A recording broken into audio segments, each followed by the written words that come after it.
Minu nimi on Alvar Tiisler, töötan Eesti Rahvusringhäälingu sporditoimetuses juba rohkem kui 10 aastat ja lisaks spordikommentaatori tööle tegelen veel ka professionaalsel tasemel laulmisega.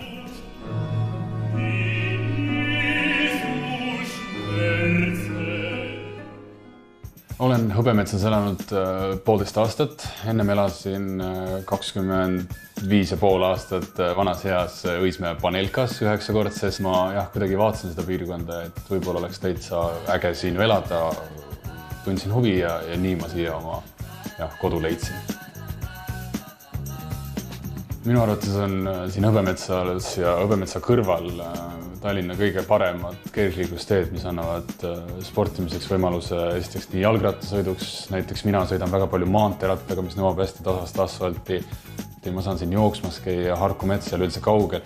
Nii et nagu spordiga tegeleva inimese jaoks on kindlasti siin elada super ja tegelikult ka suured jõusaalid, asjad ei ole üldse väga kaugel.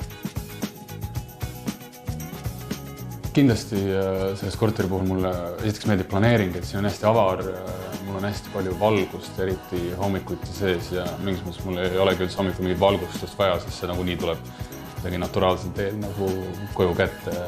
Mulle tohutult meeldib minu rõdu seal olla, seal kuidagi aega veeta, lugeda, kuulata, rääkida, mis iganes, aga tervikuna on kodu nagu hästi-hästi avar.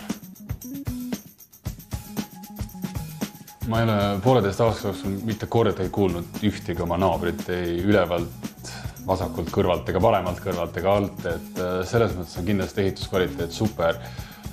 Ma laulan hästi palju häälega ja siiamaani ei ole keegi mind nagu kollitama tulnud.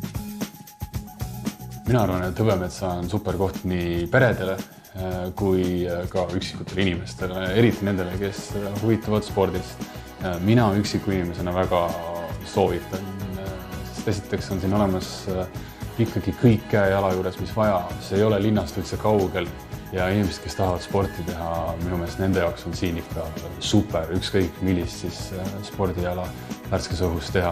Nii et ma ei tea väikeste, noorte perede kohta, aga üksikule vallalesele inimesele on siin piisavalt teha ja piisavalt mõnus.